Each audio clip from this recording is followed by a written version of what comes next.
Ada sebuah kelas seperti ini di Jepang. Semua murid boleh mengganggu guru. Selamat pagi, Pak. Jangan terlambat masuk kelas ya, Pak. Dan anak laki-laki langsung main tangan. Tapi mereka tidak akan menyangka, guru itu adalah seorang ksatria palsu. Dan dia sudah cukup dengan semua hinaan. Dia akan menculik seluruh murid. Mulai sekarang kalian semua adalah jaminanku. Semua murid tertawa mendengar perkataan itu. Karena di mata mereka guru hanyalah orang lemah. Ada seorang siswa yang tidak memberinya muka. Dia ingin pergi saat itu juga. Tapi pintu itu telah terkunci. Kelvin sangat marah dan ingin memukulinya.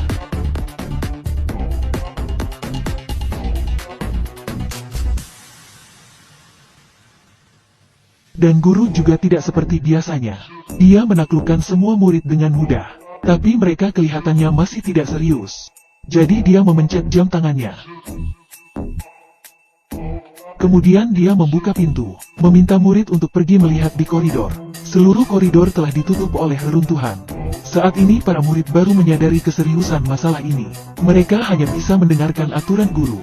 Guru menyita semua ponsel mereka. Setelah itu dia bertanya pada mereka kenapa dia menculiknya. Ada yang berkata karena kami tidak menghargaimu. Ada yang mengatakan karena berkelahi sampai ke kantor polisi. Tapi semuanya tidak benar. Kemudian dia duduk di bangku yang kosong. Selain seperti terpikir sesuatu, ternyata sebelumnya ada seorang gadis yang duduk di sini. Tapi dia sudah bunuh diri setengah tahun yang lalu. Dan yang menyebabkannya bunuh diri ada di kelas ini. Kata-kata ini membuat semua orang terdiam lama. Guru meminta orang yang mengetahui kebenaran untuk mengungkapkan fakta pada jam 8. Jika tidak maka akan ada satu orang yang mati. Setelah mengatakan itu dia pun berjalan keluar kelas. Begitu guru keluar, Kelvin pun mulai melawan. Dia mengambil kursi dan dilempar ke jendela, tapi itu tidak berfungsi. Pada murid juga mulai meminta bantuan ke bawah. Tapi jendela itu telah diganti oleh guru. Jika dilihat dari luar itu hanyalah sebuah kain hitam. Saat ini suara guru tiba-tiba muncul. Ternyata gerak-gerik mereka telah dipantau. Guru menyuruh mereka tidak melakukan usaha yang sia-sia. Mencari pelaku sebelum jam 8 adalah hal yang seharusnya mereka lakukan. Ledakan itu menyebabkan kegemparan di seluruh Jepang. Tak lama kemudian orang tua dan polisi datang. Tapi pihak sekolah mengatakan mereka tidak melapor polisi. Yang melapor adalah guru itu sendiri. Dia juga memberi tekanan pada polisi agar tidak bertindak sebelum diumumkan kelas berakhir.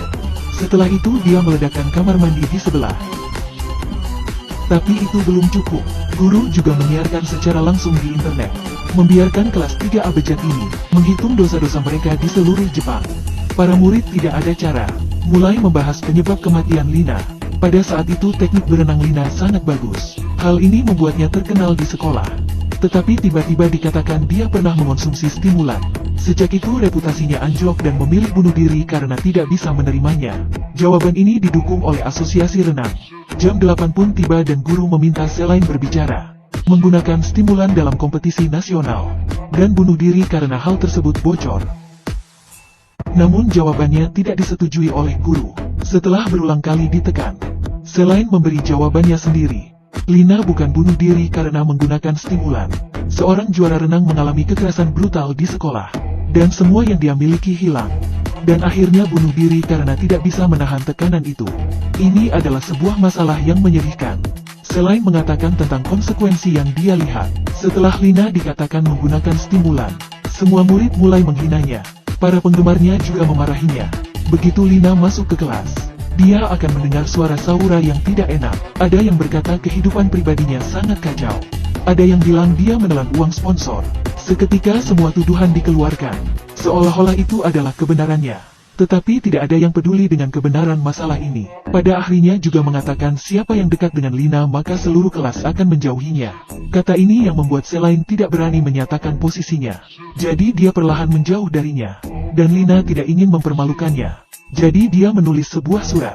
Dan kemudian bunuh diri. Jawaban Selain membuat murid lain marah. Orang yang curang memang harus didiskriminasi. Mendengar kata itu Selain tidak tahan lagi. Apa yang kamu katakan? Lina selalu sangat jujur. Dia tidak mengonsumsi obat-obatan.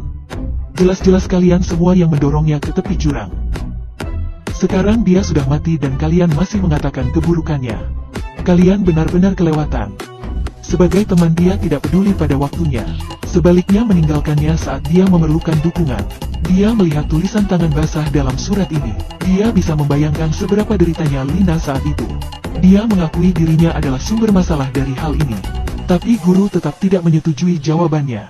Sangat disayangkan jawabannya salah. Semua ini salahku, benar-benar karena aku. Guru berkata ini bukan salahmu. Maka dari itu ada satu orang yang harus mati. Siapakah yang akan dia pilih? Ada orang yang menyerangnya. Semua orang ikut dan ketika akan ditaklukkan, guru memencet jam tangan dan terjadi sebuah ledakan lagi. Para murid kaget. Saat ini polisi di luar juga mulai bertindak. Perlahan mengelilingi kelas itu. Tapi hal itu segera didapati oleh guru. Untuk menakutkan semua orang, dia menusukkan pisau ke seorang siswa.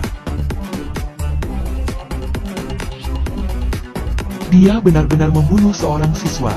Kemudian dia berkata pada polisi, jika tidak mundur maka semua orang akan mati bersama. Ketua kepolisian segera memerintah untuk mundur. Dan para murid juga terjebak dalam ketakutan. Kemudian dia berkata pada orang-orang di internet, bahwa perlu membayar 1000 yen untuk terus menonton siaran langsung. Tidak sedikit netizen yang membayarnya karena rasa penasaran. Tampaknya sidang kali ini belum berakhir. Keesokan harinya guru masih meminta siswa untuk mencari penyebab kematian Lina. Tetapi dengan penyelidikan mendalam, guru menyadari tidak ada bukti bahwa Lina menggunakan stimulan, dan hal tersebut diposting oleh seorang netizen anonim. Orang ini sering memarahi dan menghina Lina, dan juga memposting sebuah rekaman. Dalam video bisa dilihat Lina memiliki tindakan menelan. Tapi ini tidak berarti dia sedang menggunakan stimulan, dan rekaman ini juga menjadi sumber Lina bunuh diri. Guru mendapati orang yang mengunggah rekaman ini ada di dalam kelas ini. Seperti biasa menyerahkan jawaban pada jam 8. Mari kita bersenang-senang. Sebuah video palsu membuat seorang gadis dihina di internet, dan menyebabkan dia bunuh diri. Guru meminta para murid menemukan pelakunya. Begitu pergi mereka semua mulai saling menebak. Ada yang berkata itu adalah Kelvin dan juga menuduh Rani. Dan juga Selain. Untuk tetap hidup mereka menggunakan semua cara. Tapi setelah begitu lama masih tidak ada orang yang mengakuinya. Waktu pun tiba. Apakah ada orang yang ingin mengakuinya? Tidak ada orang yang maju. Guru pun mulai memilih korban hari ini. Saat ini ponsel guru berdering. Murid mencari kesempatan dan menyerangnya. Cepat rebut jam tangan itu. Mereka merebut jam tangan di tangannya. Di saat mereka mengira mereka telah berhasil.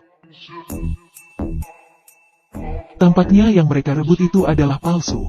Yang asli telah dikenakan di kaki guru. Melihat murid-murid ini tidak patuh, dia mengancam mereka untuk berdiri sejajar. Hingga menemukan pelakunya. Kelvin maju dengan tidak ragu. Ketika guru hendak memencet jam tangannya, Selain juga maju. Dia berkata dia yang melakukannya. Dia mengakui dirinya yang merekam video itu. Tapi guru juga tidak bodoh. Dia meminta Selain memasukkan kata Sani. Tentunya Selain tidak mengetahuinya. Saat ini Rani pun maju. Rani berkata, kenapa kamu berbohong? Memilih berkorban demi menyelamat semua orang? Sangat lucu. Dia mengatakan kata Sandi yang benar. Dan mengakui dirinya yang mengunggah video itu.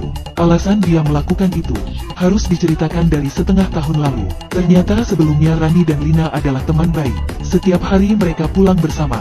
Tapi dia mendekati Lina karena ada tujuan lain, yaitu memanfaatkan popularitas Lina. Mengunggah fotonya di akun miliknya, untuk memuaskan kesombongannya. Setelah Lina mengetahuinya, dia pun mulai menjauhinya. Hingga kehadiran Selain membuatnya merasa seperti mempunyai teman lagi. Keduanya selalu bersama, tapi Rani justru sangat dendam dengan mereka. Jadi dia mulai menguntit Lina, menggunting baju renangnya, bahkan memecahkan kaca rumahnya. Pada akhirnya keduanya berjanji untuk ketemuan. Lina menyuruhnya jangan begitu lagi. Rani berkata, maka pergi mati saja kamu. Jika kamu mati aku tidak akan seperti ini lagi. Pergi mati. Kemudian munculnya fitnah selanjutnya. Mendengar itu Selain sangat tidak mengerti.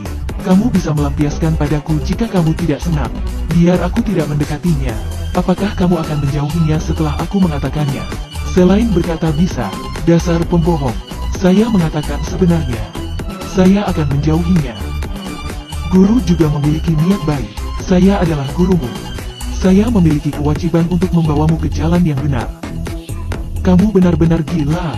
Saya tidak pernah melihatmu melakukan apapun sebelumnya. Kamu dengar baik-baik, Lina tidak membencimu. Dia berkata apakah dirinya berbuat tidak baik. Dia tidak memiliki alasan dan pergi meninggalkanmu. Dia menyesal tidak menjelaskan padamu.